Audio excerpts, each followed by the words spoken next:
기도하라, 하나님이 일하신다라는 제목으로 함께 하나님 말씀을 나눠보고자 합니다. 오늘 본문의 내용은 하나님을 향해 기도하는 사람들을 위해 하나님이 어떻게 일하시는가를 보여주는 굉장히 중요한 말씀입니다. 그리고 그 하나님은 지금도 하나님을 향해 간절히 기도하는 사람들을 위해 일하고 계십니다. 그렇다면 하나님은 하나님을 향해 기도하는 사람들을 위해 어떻게 일하고 계시는가? 오늘 말씀을 살펴보면서 그 내용을 좀 자세히 살펴보고자 합니다. 나라의 2인자가 된 하만은 모르드게가 자기에게 인사를 하지 않는다는 것으로 시작되었던 이들의 자존심 싸움은 한 개인의 싸움을 넘어 유대인 모두를 죽이는 민족의 사건으로 번지게 되었습니다. 모르드게가 이러한 위기를 넘어보고자 왕비였던 에스더를 찾아가게 됩니다. 모르드게의 설득과 에스더의 결단으로 이제 이 이야기는 모르드게의 이야기에서 에스더의 이야기로 바뀌게 됩니다. 모르드게의 이야기가 에스더의 이야기가 되면서 가장 눈에 띄는 한 가지는 이들이 금식하기 시작했다는 것입니다. 앞장인 4장 16절에 보면 에스더가 이렇게 얘기합니다. 4장 16절입니다. 당신은 가서 수산에 있는 유다인들을 다 모으고 나를 위하여 금식하되 밤낮 3일을 먹지도 말고 마시지도 마소서. 나도 나의 시녀와 더불어 이렇게 금식한 후에 규례를 어기고 왕에게 나아가리니 죽으면 죽으리이다 하니라. 아멘. 에스더는 해야 할 중요한 일들을 앞에 두고 수산에 있는 모든 유다인들과 함께 기도하고 금식하기 시작했습니다. 3일이 지난 후에 이들에게 무슨 일이 일어났을까요?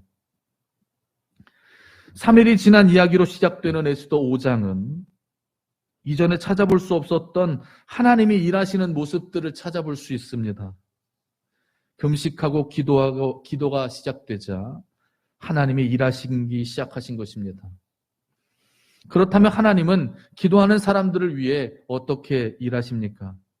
오늘 본문을 통해서 배우는 첫 번째는 하나님은 약하고 미련한 방법을 지혜롭게 바꾸어가며 일하신다는 사실입니다.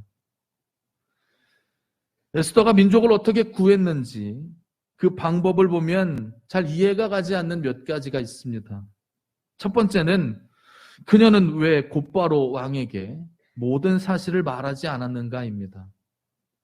3일을 금식하고 왕을 만난 에스더는 왕으로부터 감동적인 말 한마디를 듣게 됩니다. 그것은 왕이 에스더에게 이렇게 말한 겁니다. 너의 요구가 무엇이냐? 나라의 절반이라도 주겠다. 왕이 에스더에게 이렇게 말한 겁니다. 얼마나 사랑스러우면 이런 말을 할 수 있겠는가라고 생각할 수 있겠지만 이 말에는 굉장히 중요한 내용이 담겨져 있습니다. 3일을 금식하고 아름다운 옷과 화장으로 꾸몄지만 왕은 한눈에 에스더가 몹시 야위었다는 사실을 알았을 겁니다. 그리고 법을 어기면서까지 자기 앞에 나타나 위험을 무릅쓴 이유를 알고 싶었을 것입니다. 그래서 왕은 지금 에스더에게 이렇게 말하는 겁니다. 너의 걱정이 무엇이냐? 네가 이만큼 위험을 무릅쓰는 이유는 무엇이냐? 내가 다 들어줄 테니 어서 말해보라. 이게 왕의 진심이 아닌가 생각합니다. 왕이 이렇게까지 말한다면 다 끝난 이야기 아닙니까? 얼른 그 품에 안겨서 걱정과 근심을 털어놓으면 끝 아닙니까? 왕이시여, 저 나쁜 하만이 우리 민족을 다 죽이려고 합니다. 내 민족을 보호해 주십시오. 눈물 흘리며 그에게 안기면 모든 것이 끝난다고 생각하지 않으십니까?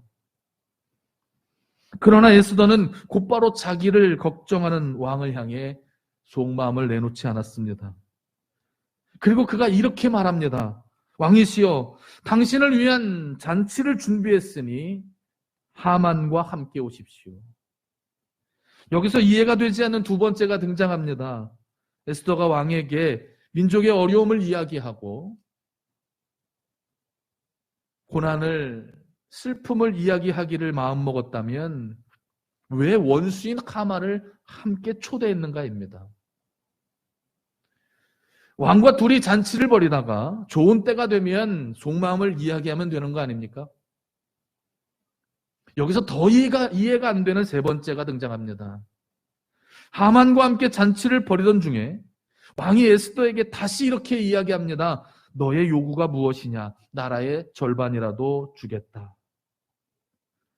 하만을 보란듯이 없애기 위해 그와 함께 잔치를 벌인 것이라면 지금이 중요한 적기 아닙니까?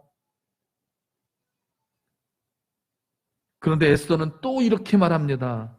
내일도 잔치를 열 테니 내일도 하만과 함께 오십시오. 그러면 그때 제가 소원을 이야기하겠습니다. 도대체 에스더는 왜 이렇게 시간을 끄는 겁니까? 어떤 학자는 에스더가 치밀한 계획을 세우고 있다고 말하기도 하고, 어떤 사람은 기도한 사람의 여유라고 표현하기도 합니다. 그런데 이러한 문제는 에스더 5장 9절부터 시작합니다. 에스더가 왕과 하만을 위해 하루의 잔치를 더 준비하는 그날 밤, 집으로 돌아가던 하만이 자기에게 인사를 하지 않는 모르드게를 보며 집으로 돌아가 분노하고 이제 그를 죽이겠다고 마당에 장대를 달아 만들고 있다는 사실입니다. 분명한 것은 에스더가 이렇게 이야기를 끄는 바람에 자기가 사랑하는 삼촌을 잃게 될지도 모르는 위기에 놓이게 되었습니다. 쉽게 끝날 이야기가 어렵게 되었습니다.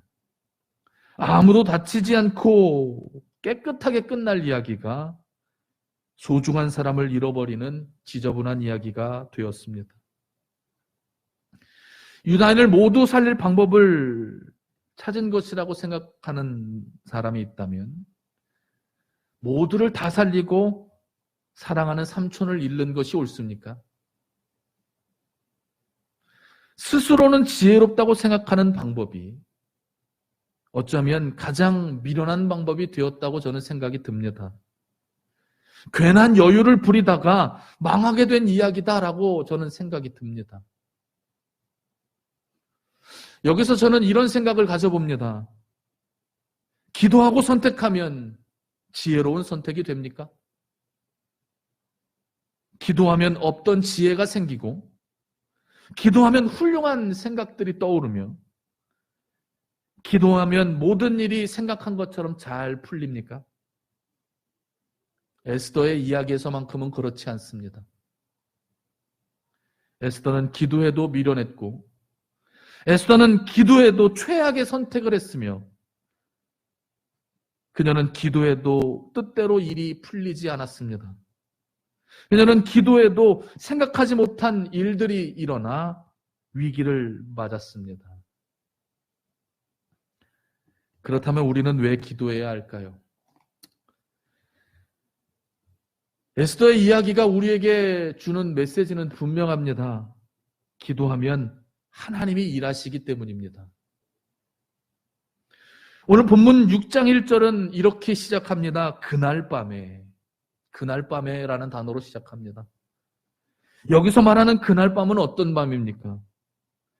그날 밤은 에스더가 여유를 부리다가 생각하지도 못한 위기를 만난 그날 밤입니다. 자기가 세웠던 모든 계획이 무너지는 그날 밤이요. 자기가 가장 지혜로울 거라고 상상했지만 세상에서 가장 미련한 사람이 되어버린 그날 밤입니다.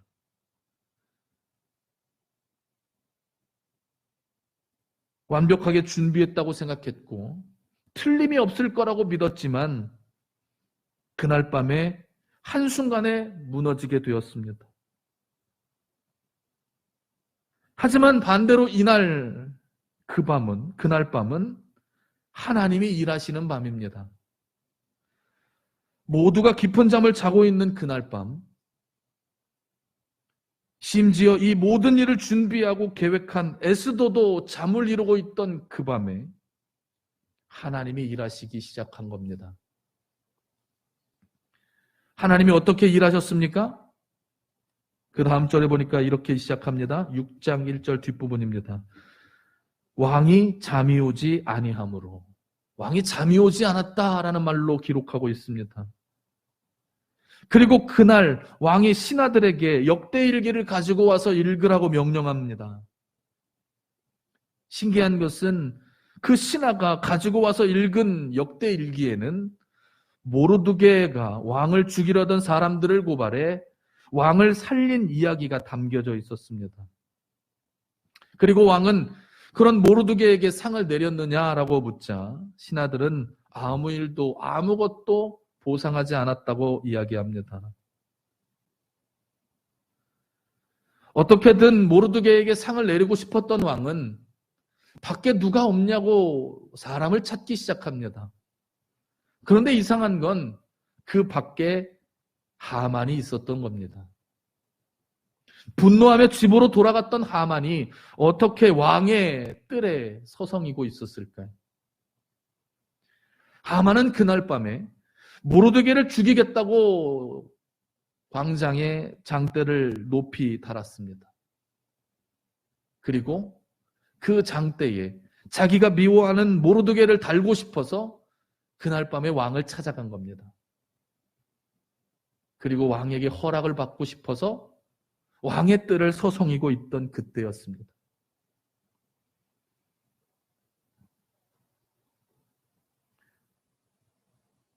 그리고 그날 밤에 하만의 계획은 잠이 오지 않아 역대일기를 읽다가 모르드게의 일을 발견한 왕 때문에 모두 그르치게 되었습니다.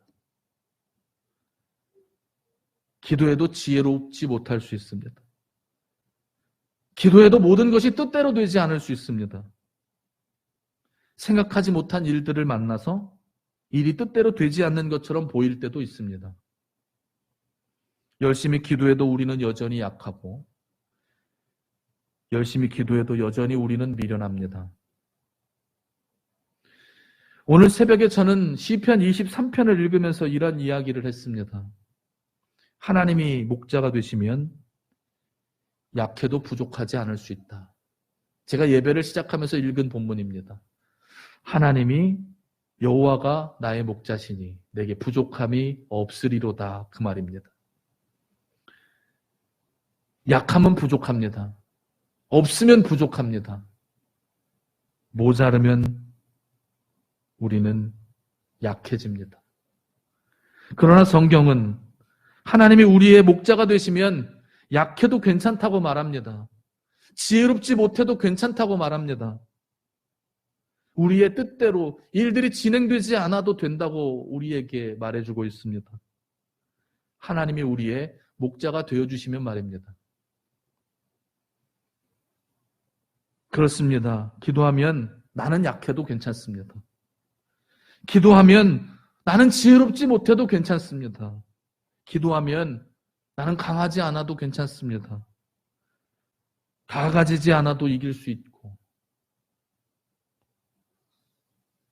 잘한 것이 없어도 상을 받을 수 있습니다. 우리의 약함과 부족함과 상관없이 하나님이 일하시기 때문입니다.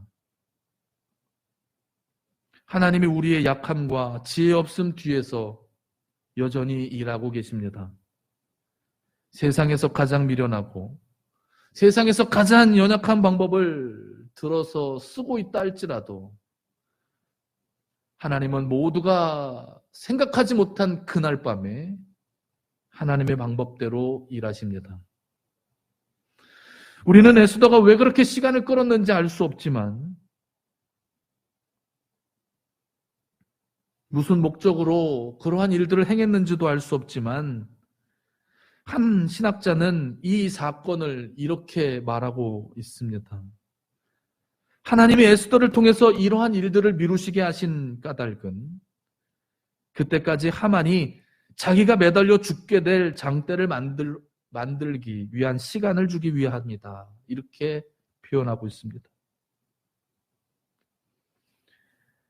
에스더가 하만이 그날 밤에 삼촌을 죽이려고 일을 꾸민다는 사실을 몰랐던 것처럼 하만도 그날 밤에 왕이 잠이 들지 않아 역대기를 읽으며 모르드게의 일을 기억한 사실을 알지 못했습니다. 우리도 우리 세상의 일들이 어떻게 우리에게 일어나는지 다 이해할 수 없습니다. 그러나 분명한 것은 하나님은 그 일들이 어떻게 일어나고 있는지 알고 계신다는 사실입니다. 하나님은 기도하는 사람들을 위해 일하십니다. 하나님은 하나님을 향해 간절히 기도하는 사람들의 목자가 되어주십니다. 시편 23편에 다윗의 고백처럼 하나님이 우리의 목자가 되어주시면 우리는 강하려고 애쓰지 않아도 됩니다. 이기려고 애쓰지 않아도 되고, 에스더가 그랬던 것처럼 모든 것을 다 자기가 하지 않아도 됩니다. 그래서 우리는 기도해야 합니다. 에스더가 그랬던 것처럼 하나님 앞에 엎드려야 합니다. 우리가 기도하면 하나님은 다윗에게 그랬던 것처럼 우리의 목자가 되어주십니다. 하나님은 기도하는 사람들을 위해 어떻게 일하시는가? 본문을 통해 배우는 두 번째는 하나님은 우리가 이해할 수 없는 우연이라고 하는 일들을 통해서 일하신다는 사실입니다. 수산성의 모든 유다인들과 에스더가 금식하고 기도한 후로 이상한 일들이 일어나기 시작합니다. 생각하지 못한 일들, 기도하기 전에는 일어나지 않았던 일들이 일어나기 시작합니다. 바로 우연한 일들이 일어납니다. 왜 그날 밤에 왕은 잠이 오지 않았을까요?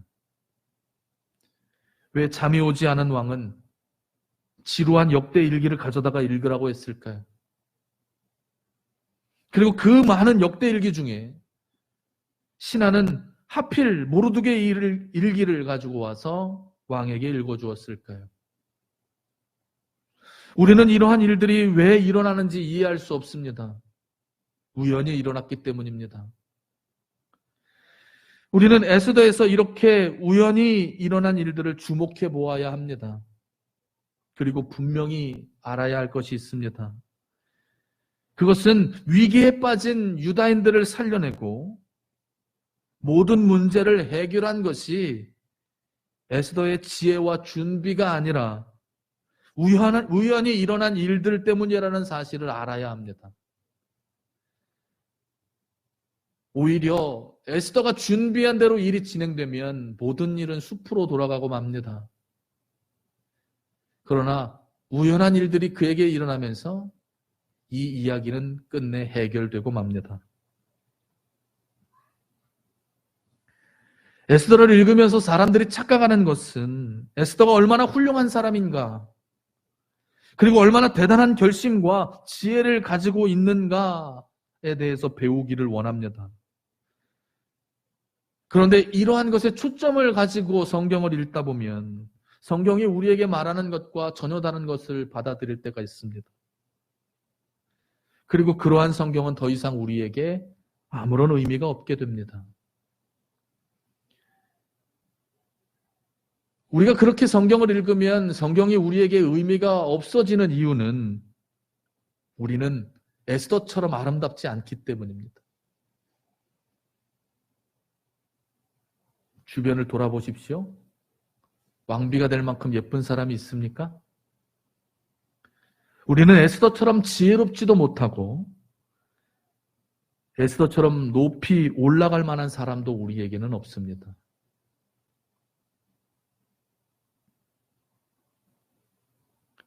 하지만 모든 문제가 해결되는 그것이 에스더가 아니라 우연히 일어난 일들이라고 생각한다면 문제는 달라집니다.